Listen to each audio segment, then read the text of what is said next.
ఈ సమయంలో లూకా సువార్త 17వ అధ్యాయము 32వ వచనాన్ని చదువుకుందాం. లూకా సువార్త 17వ అధ్యాయము 32వ వాక్యం. లోతు భార్యను జ్ఞాపకము చేసుకునుడి. చాలు. ఇప్పుడు ఆదికాండంలోనికి రండి. ఆదికాండము 19వ అధ్యాయం తెరిచిపెట్టుకోండి. ఓకే, ఈ వాక్యాన్ని గురించి కొద్ది నిమిషాలు క్లుప్తంగా మనం ధ్యానిద్దాం. ఈ వాక్యంలో మనం చూస్తే యేసు ప్రభువారు ఒక మాట గుర్తు చేస్తూ ఉన్నాడు. ఏం గుర్తు చేస్తున్నాడు? ఆ పై వాక్యంలో మనం చదివితే, నోవాహు దినాలను గుర్తు చేసుకోండి, మనుష్య కుమారుడి దినాల్లో అట్లా జరుగుతుందని జ్ఞాపకం పెట్టుకోండి అని తెలియజేస్తూ, నోవాహు ఓడలో వెళ్ళిన దినం వరకు జనులు తినుచు త్రాగుచు పెండ్లాడుచు పెండ్లికి ఇయ్యబడుచు ఉండేది. అంతలో జలప్రళయం వచ్చి వారందరినీ నాశనం చేసెను. లోతు దినములలో జరిగినట్టు జరుగును. జనులు తినుచు త్రాగుచు కొనుచు అమ్ముచు వారు నాటుచు ఇండ్లు కట్టుకొనుచు ఉండిరి.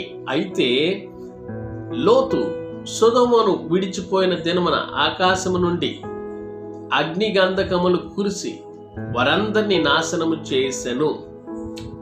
ఆ ప్రకారమే మనుష్య కుమారుడు ప్రత్యక్షమగు దినము జరుగును. ఆ దినమున మిద్దె మీద నుండివాడు ఇంట నుండివాడు తన సామాగ్రి తీసుకుని పోవుటకు దిగకూడదు. అలాగనే పొలంలో ఉండువాడును తిరిగి రాకూడదు. ప్రియ దేవుని బిడ్డలారా, ఈ వాక్యాన్ని మనం ధ్యానిస్తే నోవాహు దినముల్లో ఎట్లా ఉందో అలానే యేసు ప్రభువారు వచ్చేటువంటి దినాల్లో ఎట్లా జరుగుతుంది అనే విషయాల్ని సూచనగా తెలియజేస్తున్నటువంటి వాక్యం ఇది. అంటే యేసు ప్రభువు లోతుని జ్ఞాపకం చేయడానికి, ఆ యొక్క లోతు భార్యని జ్ఞాపకం చేసుకోండి అనడానికి, అబ్రహాం నోవాహు దినములను గురించి మనకు జ్ఞాపకం చేయడానికి చాలా లింక్స్ ఉన్నాయి అక్కడ. దయచేసి గమనించండి వాక్యాన్ని. నోవాహు దినాల్లో జరిగినట్లు యేసు ప్రభు వచ్చేటువంటి దినాల్లో కూడా జరుగుతుంది. ఇప్పుడు ప్రస్తుతం అందరూ కూడా ఇదే విధంగా దేవునిని మరిచిపోయి అన్ని వారి పనుల్లో నిమగ్నం అయిపోయారు. లోతు దినాల్లో జరిగినట్లు జరుగుతుంది. పాపం అనేటువంటిది విస్తరించింది. వాయు వరసలు లేకుండా విచ్చలవిడిగా వ్యభిచారం అనేటువంటిది జరుగుతుంది. ఈవెన్ పురుషులను కూడా వదలనటువంటి కామాంధులు సొదొమ గొమొర పట్టణంలో ఉన్నట్లు మనం బైబిల్లో చూస్తూ ఉన్నాం. అలాంటి దినముల్లో ఉన్నప్పుడు ఇక్కడ లోతు భార్యని జ్ఞాపకం చేసుకోమని ఒక మాట చెప్పాడు. 32వ వచనంలో అది ఒక్క మాటే ఉంది. లోతు భార్యను జ్ఞాపకము చేసుకొనుడి. దేవుని వాక్యంలో అనేక పర్యాయాలు కొన్ని విషయాలు తెలియజేశాడు. నీతిమంతుని జ్ఞాపకము చేసుకునుడి అని ఒక మాట. ఇప్పుడు లోతు భార్యను జ్ఞాపకం చేసుకునుడి. సో లోతు భార్యను ఎందుకు జ్ఞాపకం చేసుకోవాలి? లోతు భార్యను గురించినటువంటి లెసన్ ఏంటి అంటే, మనకి లోతుతో పాటు ఉన్నటువంటి తన భార్య, తను నివసించినటువంటి ప్రదేశము, సొదొమ గొమొర పట్టణము, వారితో దేవుడు చేసినటువంటి ఆ యొక్క డీలింగ్స్ని మనం చూస్తే, వారిని ఏ విధంగా కాపాడాడు అనేటువంటి విషయాలు మనం చూస్తే తప్పకుండా లోతు భార్యను గురించినటువంటి అవగాహన మనకు వస్తుంది. తనలో నుండి మనం కొన్ని పాఠాలు నేర్చుకోవచ్చు. ఈమె చివరికి ఉప్పు స్తంభముగా మారిపోయినటువంటి విషయం మనకు తెలుసు. ఆమె జీవితము ఇప్పటి వరకు ఒక హెచ్చరికగా ఉంది. అంటే యేసు ప్రభు ఇప్పుడు కూడా, లేకపోతే అప్పుడు యేసు ప్రభు ఈ భూలోకంలో ఉన్నప్పుడు కూడా, ఇప్పుడు బైబిల్ గ్రంథంలో దేవుడి యొక్క వాక్యాన్ని చదివినటువంటి మనకి కూడా ఒక పాఠాన్ని తనలో నుంచి, ఒక హెచ్చరికని మనకి అందిస్తున్నాడని చెప్పి గుర్తుపెట్టుకోవాలి. లోతును గురించి మనం ఆలోచిస్తే, ఇక్కడ లోతు భార్య మిస్సెస్ లోత్ అంతే, ఆమె పేరు ఏమైనటువంటిది ఇక్కడ ఇవ్వలేదు. సో ఆమె ఒక నీతిమంతుని భార్య అని మనం గుర్తించాలి. ఎందుకు అంటే లోతు నీతిమంతుడే. అదేంటండి, అబ్రహాం కదా నీతిమంతుడు, లోతేమో సొదొమ గొమొర పట్టణంలో ఉన్నాడు, ఆయన కూడా నీతిమంతుడు. అంటే బైబిల్ ఆయన గురించి కూడా నీతిమంతుడనే తెలియజేస్తుంది. 2వ పేతురు గ్రంథం 2వ అధ్యాయము 6వ వచనం. 2 పీటర్ 2వ అధ్యాయము 6వ వచనంలో ఏముందంటే, మరియు ఆయన సొదొమ గొమొరలను పట్టణములను భస్మము చేసి ముందుకు భక్తిహీనులకు వారికి వాటిని దృష్టాంతములుగా ఉంచుటకై వాటికి నాశనము విధించి దుర్మార్గుల కామ వికారయుక్తమైన నడవడి చేత బహుబాధపడిన నీతిమంతుడగు లోతును తప్పించెను. లోతును గురించి ఏముంది ఇక్కడ? నీతిమంతుడు అని అక్కడ సంబోధించాడు. సో లోతు కూడా నీతిమంతుడు. ఒకవేళ ఆయన సొదొమ గుమర పట్టణంలో ఉండి ఉండవచ్చేమో, కానీ ఆయన ఎందుకు వెళ్ళాడు, అక్కడ ఎందుకున్నాడు, ఆయన ఉద్దేశం ఏంటి, అక్కడే నివసించాల్సినటువంటి అవసరత ఏంటి, అసలు ఆ పట్టణంకి దగ్గరలో ఉండటం ఎందుకు, పాపయుక్తమైనటువంటి పట్టణం నుంచి దూరంగా రావాలి కదా, ఇవన్నీ నిజమే కావచ్చు. కానీ ఆ పట్టణంలో ఉంటూ కూడా ఆయన నీతిమంతుడనే మనం గుర్తించాలి. ఎందుకంటే ఆయన యెహోవా దేవుణ్ణి ఎరిగినటువంటి వాడు. ఇక్కడ బైబిల్లో కూడా స్పష్టంగా నీతిమంతుడు అని చెప్పి పిలువబడ్డాడు. సో ఆమె భర్త అయినటువంటి లోతును గుర్చి పేతురు గ్రంథంలో మనము పేతురు యొక్క పత్రికలో నీతిమంతుడని చూస్తున్నాము. కానీ సొదొమ కుమార పట్టణమును భస్మము చేసి దుర్మార్గులు ఆ యొక్క కామ వికారయుక్తమైనటువంటి నడవడి చేత బాధపడినటువంటి సమయంలో కూడా నీతిమంతుడిగా ఆయన ఉన్నాడు. అయితే ఆమె నీతిమంతురాలుగా తీర్చబోటకు తనను సమర్పించుకొనలేదు అని మనం ఇక్కడ చెప్పొచ్చు. లోతు భార్యను చూసి ఏమి నేర్చుకోవాలంటే, ఆయన నీతిమంతుడైనటువంటి భర్త కలిగి ఉండి కూడా ఆమె నీతిమంతురాలుగా తీర్చబడలేదు అని మనం మాట్లాడుకోవచ్చు. కారణం ఏంటంటే, ఆమె దేవుని యొక్క మాటకి అవిధేయురాలైపోయి ఉప్పు స్తంభముగా మార్చబడినటువంటి విషయం మనకు తెలిసిందే. సో కాబట్టి ప్రియ దేవుని బిడ్డలారా, ఒకవేళ నీతిమంతుని భార్య అయినంత మాత్రాన దేవునికి విధేయత చూపకపోతే, నీతిమంతులుగా తీర్చబడకపోతే, సంపూర్ణంగా సమర్పించుకోకపోతే ఆమె నీతిమంతురాలుగా తీర్చబడదు. అది గుర్తుపెట్టుకోవాలి. ఒకవేళ భర్త చాలా భయభక్తులు కలిగిన వాడు అయి ఉండొచ్చు, భార్య విచ్చలుడిగా తిరుగుతున్నటువంటి భార్యగా ఉంటే ఆమెను దేవుడు భర్తను బట్టి నీతిమంతుడిగా ఎంచడు. ఒకవేళ భార్య ఎంతో ప్రార్థనాపరురాలై ఉంటే, భర్త విచ్చలవిడి అనేటువంటి జీవితం జీవిస్తూ ఉంటే భర్తని నీతిమంతుడిగా దేవుడు ఎన్నుకొనడు. ఎవరి జీవితం వారిది, ఎవరి పయనం వారిది, ఎవరు హృదయం వారి దేవునికి అర్పించాల్సినటువంటి సమర్పణ జీవితం కలిగి ఉండాల్సినటువంటి వారై ఉన్నారు.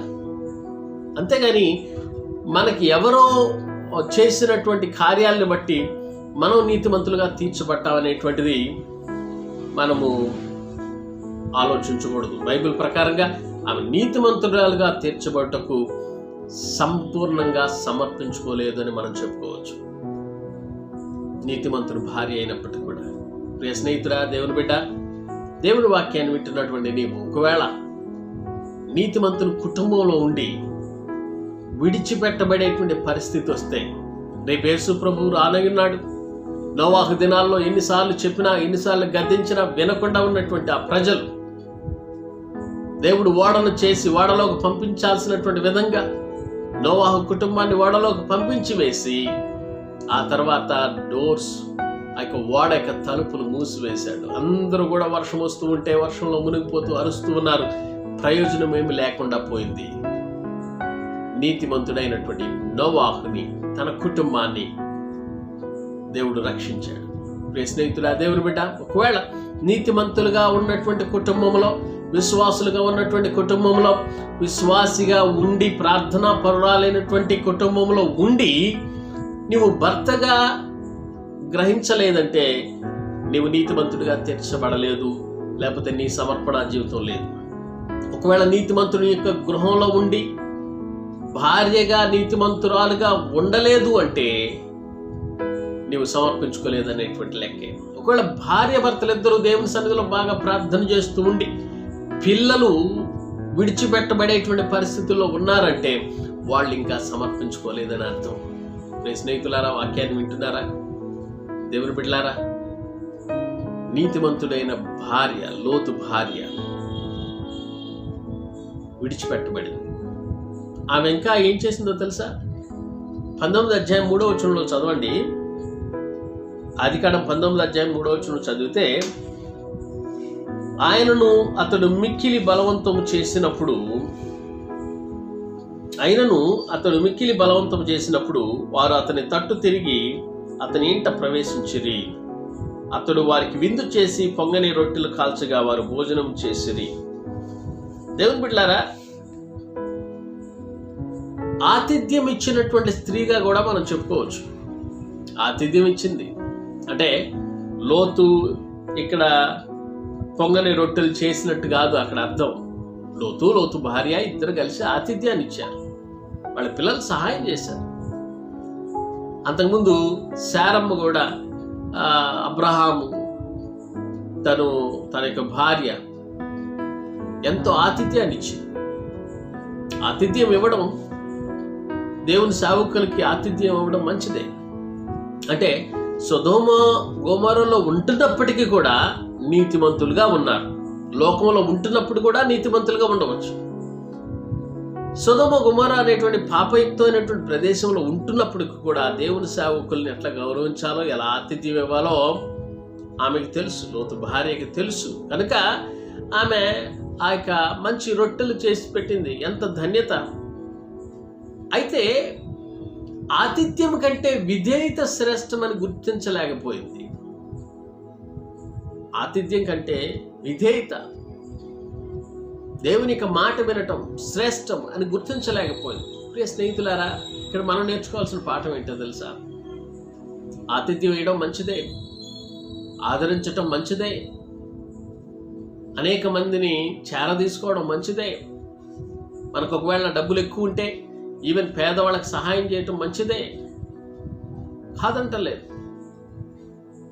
కానీ దేవుని మాట వినకుండా అవన్నీ చేస్తే వ్యర్థం. దేవుడు ఏం చెప్పాడు? నీవు రక్షించబడాలంటే నేను చెప్పిన మాట వినాలి. ఆ కొండ వైపు పరిగెత్తమంటే లోతు అంటాడు, అమ్మో అంత దూరం కొండ, అక్కడికి నేను పరిగెత్తలేను, ఇదిగో దగ్గరున్న కొండకి నేను పరిగెత్తుతానంటే, సరేలయ్యా ఏదో ఒక కొండకి పరిగెత్తు వెళ్ళు, కానీ ఒకటి కండిషన్, వెనక్కి తిరిగి చూడవద్దు. అది ఆయన చెప్పినటువంటి కండిషన్, అంతే. సో లోతు భార్య తన పిల్లలు అనగా తన కుమార్తెలు పరిగెత్తుతూ ఉన్నారు ఆ కొండ వైపు. ఎక్కడికైతే వెళ్ళమన్నాడో దేవుని దూతలు ఎక్కడికైతే ఆజ్ఞాపించారో అక్కడికి పరిగెత్తుతూ ఉన్నారు. ఆతిథ్యం ఇచ్చినటువంటి ఈ స్త్రీ, నీతిమంతుడు అయినటువంటి భార్య అయినటువంటి ఈ స్త్రీ దేవుని యొక్క మాటకి విధేయత చూపి ముందుకు సాగాలనేటువంటి జ్ఞానం కోల్పోయింది. ఇంకొక విషయం కూడా గమనించాలి ప్రియ దేవుని బిడ్డలారా. ఈ వాక్యంలో మనం చూస్తే 19వ అధ్యాయం 16వ వచనంలో మనం చూస్తే 16వ వచనంలో అతడు తడువు చేసెను, అతడు అతని మీద యెహోవా కనికరపడుట వలన ఆ మనుషులు అతని చేతిని, అతని భార్య చేతిని, అతని ఇద్దరు కుమార్తెల చేతులు పట్టుకొని వెలుపలకు తీసుకుని వచ్చి ఆ ఊరి బయట ఉంచిరి. ఆ సొదొమ గొమొర్రా పట్టణమును దేవుడు నాశనం చేయాలని, అగ్నితో తగలబెట్టాలని, ఈ పాపయుక్తమైనటువంటి ఈ యొక్క పట్టణాన్ని తగలబెట్టాలని అక్కడికి వచ్చాడు. అయితే వీళ్ళు రమ్మంటే రావట్లేదు. వాళ్ళ చేతులు పట్టుకొని, అంటే లోతు భార్యని, వారిద్దరు కుమార్తెల్ని, 9 చేతులు పట్టుకొని బయటికి తీసుకొచ్చారు, ఊరు వెలుపలకు తీసుకొచ్చారు. దేవుని యొక్క అగ్ని పైనుంచి రాలబోతుంది, ఇది నాశనం అయిపోతుంది, మీరు వెళ్ళండి అని చెప్పి బలవంతంగా తీసుకువచ్చినప్పుడు ఆ దూతలు వారిని వెలుపలికి తీసుకుని వచ్చిన తర్వాత ఆయన, నీ ప్రాణమును దక్కించుకున్నట్లు పారిపోము, నీ వెనుక చూడకము,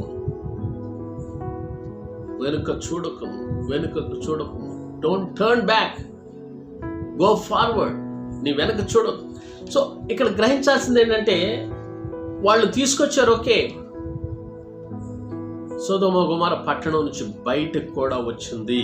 సో దేవుని కనికరమును బట్టి దూతలు వారి చేతులు పట్టుకొని సొదొమ నుంచి బయటకు తీసుకొచ్చారు, దేవునికి స్తోత్రం. కానీ ఆమె హృదయములో సొదొమను విడిచిపెట్టలేదు. లోకంలోంచి చాలా మంది బయటకు వస్తారు, కానీ హృదయంలో మాత్రం ఆ చెడు తలంపులు ఉంటాయి. ప్రియ దేవుని బిడ్డలారా, దేవుని వాక్యాన్ని జాగ్రత్తగా వినండి. మనము ఆ పట్టణం నుంచి దాటినప్పుడు ఆ పట్టణంలో ఉన్నటువంటి ఆ చెడుని మన హృదయంలో ఉంచుకోకూడదు. ఉదాహరణకి ఇజ్రాయేలీలు ఐగుప్తు ప్రాంతం నుంచి గోషేను ఆ పట్టణంలో నుండి ఐగుప్తు ప్రదేశంలో నుంచి బానిసత్వం నుంచి విడిపించబడి బయటకు వచ్చిన తర్వాత 40 సంవత్సరాల వరకు కూడా అరణ్యంలో తిరుగుతూనే ఉన్నారు. ఎందుకని సంవత్సరాలు పట్టాలి? కేవలం 11 రోజుల్లో కానానుకు చేరవచ్చు. కానీ దేవుడు వారిని ఎందుకు 40 సంవత్సరాలు నడిపించటానికి, వాళ్ళందరినీ ఆ యొక్క విధంగా నడిపించటానికి ఎందుకు దేవుడు ఏర్పాటు చేశాడంటే వీళ్ళ మనస్సులో ఉన్నటువంటి ఆ యొక్క ఐగుప్తి బానిసత్వము, ఐగుప్తి దేవతలు, వాళ్ళు ఆరాధించినటువంటి ఆరాధన, అవన్నీ కడగబడాలి, వాళ్ళ మనస్సులన్నీ మారాలి.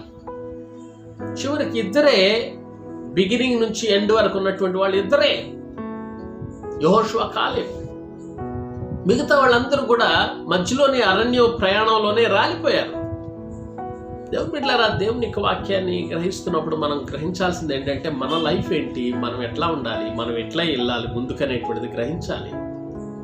సొదొమని విడిచిపెట్టారు, కానీ హృదయంలో మాత్రం విడిచిపెట్టాల. చాలామంది లోకాన్ని విడిచి దేవుని సన్నిధికి వస్తారు, ప్రార్థనకు వస్తారు, మారుమనసు పొందుతారు, వారి జీవితాల్లో ఉన్నటువంటి పాపయుక్తమైనటువంటి ఆలోచనలు విడిచిపెట్టరు.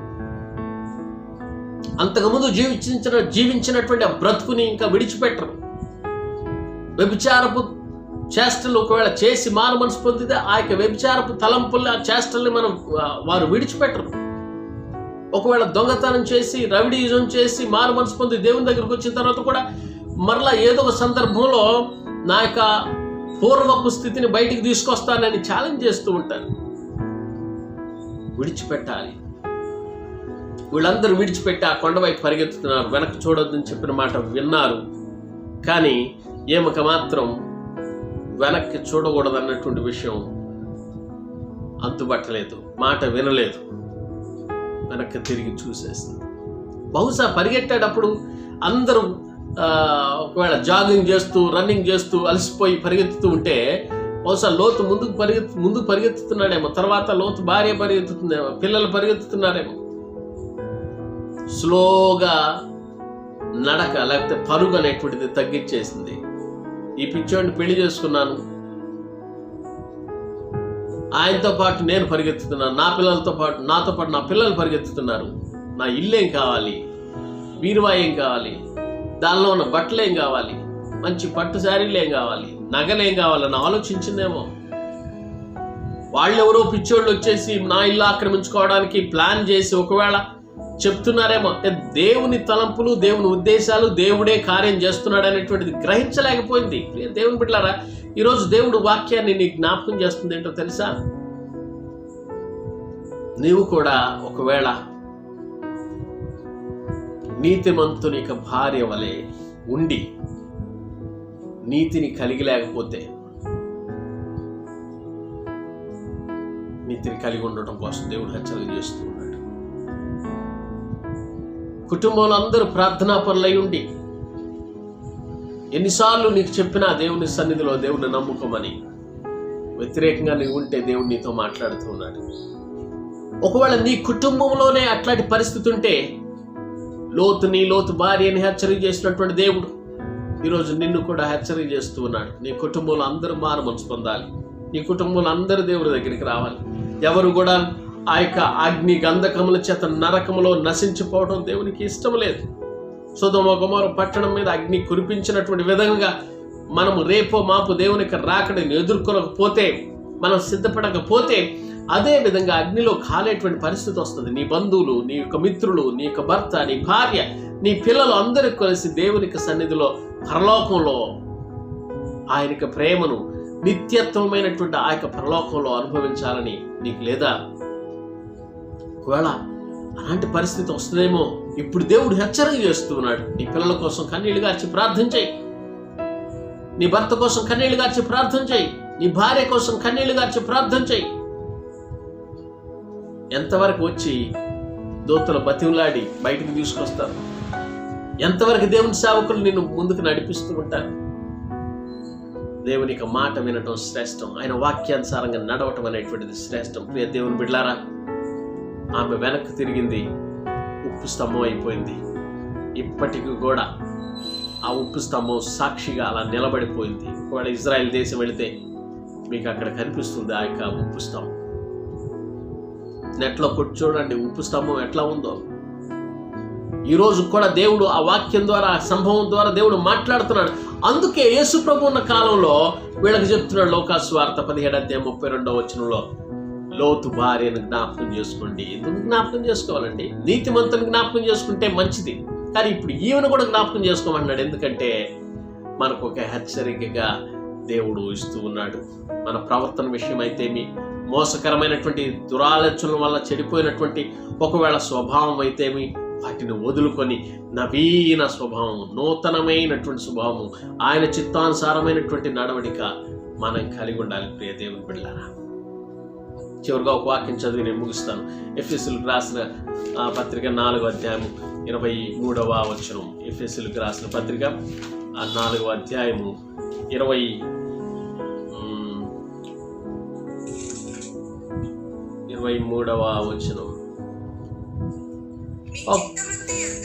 మీ చిత్తవృత్తి యందు 22 నుంచి చదవండి.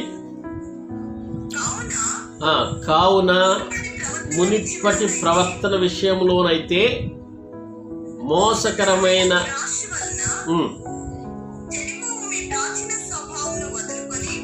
చెడిపోవు మీ ప్రాచీన స్వభావం వదులుకొని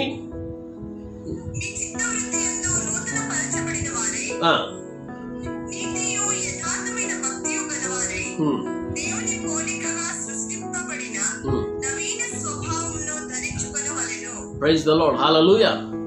ప్రియ దేవుని బిడ్డలారా, ఇప్పుడు మనం ఏమి స్వభావం ధరించుకోవాలి? ప్రాచీన స్వభావం అన్న దగ్గర మీరు బైబిల్ చూస్తే 3 అని కింద ఫుట్ నోట్స్లో ఏమనుంది? ప్రాచీన పురుషుడు అని ఉంది. 24వ వచనంలో మీరు చూస్తే నవీన స్వభావము అని చెప్పి అక్కడ ఫుట్ నోట్స్లో 4 అని నెంబర్ వేసి కింద రాయబడి ఉంది నవీన పురుషుడు అని ఉంది. అంటే ప్రాచీన పురుషుడు, నవీన పురుషుడు. ప్రాచీన స్వభావము, నవీన స్వభావం. ఇప్పుడు మనం ధరించుకోవాల్సినటువంటిది ఏంటి? ప్రాచీన స్వభావాన్ని వదిలిపెట్టి నవీన స్వభావం ధరించుకోవాలి. అంటే ప్రాచీన పురుషుణ్ణి వదిలిపెట్టి నవీన పురుషుని యొక్క స్వభావం ధరించుకోవాలి. ఇది చాలా లోతైనటువంటి విషయాలు, ఇప్పుడు అన్నీ చెప్పుకోవడానికి సమయం లేదు. ఒక మాట చెప్పి నేను ముగిస్తాను. ప్రాచీన స్వభావం లేకపోతే ప్రాచీన పురుషుడు అంటేనేమో మొదటి ఆదాము ఓడిపోయినవాడు, మొదటి ఆదాము మాటని అంగీకరించకుండా ఓడిపోయినవాడు. అంటే అవిధేయత చూపినటువంటి వాడు. రెండవ ఆదాము నవీన పురుషుడు అంటే రెండవ ఆదాం అంటే యేసు ప్రభు జయించినవాడు. ఆయన స్వభావం అనగా నవీన స్వభావం అంటే యేసు యొక్క స్వభావమును మనము ధరించుకోవాలి. అలా ధరించుకున్నప్పుడు నీతిమంతులుగా తీర్చబడతాం, ఆతిథ్యం ఇస్తాం. ఆతిథ్యం ఇచ్చి అంత మాత్రాన వదిలిపెట్టాం. దేవునికి మాట వింటాం, అది శ్రేష్టమని మనం గుర్తిస్తాం. సొదొమ నుంచి బయటకు వచ్చేస్తాం. బయటకు వచ్చిన తర్వాత లోపల మనం సొదొమ కుమారాన్ని మన మనసులో పెట్టుకోం, ఐగుప్తుని మనం మనసులో పెట్టుకోం, పాత స్వభావాన్ని మనం మనసులో పెట్టుకోం. నవీన స్వభావంతో దేవుని సన్నిధిలో ముందుకు వెళతాం. అలాంటి కృపని దేవుడు మనకి, మన కుటుంబీకులకి, భార్య భర్తలకి, బంధువులకి, స్నేహితులకి అందరికీ రావాలని మనసారా ప్రార్థన చేద్దాం. మనం మన సాయశక్తుల దేవుని యొక్క సహాయంతో, ఆత్మ సహాయంతో నీతిమంతులుగా ముందుకు వెళ్ళడానికి మనం ప్రయత్నం చేద్దాం. అలా ప్రయత్నం చేసి చివరిగా దేవుని యొక్క సన్నిధిలో ఆయన వచ్చినప్పుడు మనం ఆయనతో ఎత్తబడటానికి, ఒకవేళ మనం వెళ్ళిపోయినప్పుడు నిత్యత్వంలో ప్రవేశించడానికి, దేవుని యొక్క సన్నిధిలో ఆనందం, సంతోషం, సమాధానం నిత్యత్వంలో మనం పొందడానికి దేవుడు మన కృపను అనుగ్రహిస్తాడు. కృపను మనందరికి అనుగ్రహించి నడిపించి ఆశీర్వదించునుగాక. ఆమేన్. ప్రార్థన చేసుకుందాం. ప్రేమ నమ్మకం కలిగిన మా తండ్రి, పరిశుద్ధుడా, మీ పరిశుద్ధ నామానికి స్తోత్రం చెల్లిస్తున్నానయ్యా. నాయన, ఈ సమయంలో మీ వాక్యాన్ని మేము ధ్యానించే కృపను అనుగ్రహించారు. లోతు భార్యని మీరు జ్ఞాపకం చేసుకోమన్నారు. జ్ఞాపకం చేసుకోమంటే మేము అవిధేయతలై ఉండకుండా, ప్రతిష్ఠించుకోకుండా, మా జీవితాన్ని ప్రభా మేము సమర్పించుకోకుండా ఉంటే మాకు జ్ఞాపకం చేస్తున్నారు ప్రభా. ఉప్పు స్తంభంగా మారిపోతామని, నీకు వ్యతిరేకంగా నీ మాట వినకుండా, నీ శ్రేష్టమైనటువంటి మాటలు వాక్కులకి మేము చెవియొక్కకుండా, మీకు వ్యతిరేకంగా మేము ముందుకు సాగితే మేము సాగలేము కానీ ఆగిపోతామని, అది ఉప్పు స్తంభంగా అనగా నిర్జీవమైనటువంటి జీవితాలు మేము కలిగి ఉంటామని మీరు జ్ఞాపకం చేస్తున్నందుకు మీ స్తోత్రాలు. మేము బయటకు రావడానికి, లోకము నుంచి వేరై నాయన మీకు దగ్గరగా ఉండడానికి సహాయం దయచేయండి. నవీన స్వభావాన్ని మేము ధరించుకొని, నూతన స్వభావాన్ని మేము ధరించుకొని మిమ్మల్ని పోలి నడుచుకునేటువంటి కృపని అనుగ్రహించమని ప్రార్థన చేస్తున్నాం. అట్టి కృప మా అందరికి అనుగ్రహించమని మా ప్రభు నీ ప్రియకుమారుడైన యేసుక్రీస్తు నామమున పెట్టి అడిగి వేడుకుంటున్నాను తండ్రి. ఆమేన్. ప్రియ స్నేహితులారా, దేవుడు మిమ్మల్ని అందరినీ దీవించి ఆశీర్వదించునుగాక. తప్పకుండా దేవుని చిత్తం అయితే మరొకసారి కలుసుకుని అంతవరకు దేవుని యొక్క కృపా దీవెన మనతో ఉండాలని మనం ప్రార్థన చేద్దాం. మీరందరూ కూడా ప్రార్థన చేయాల్సిందిగా కోరుచున్నాను. God bless you all. దేవుడు దీవించి ఆశీర్వదించి నడిపించునుగాక.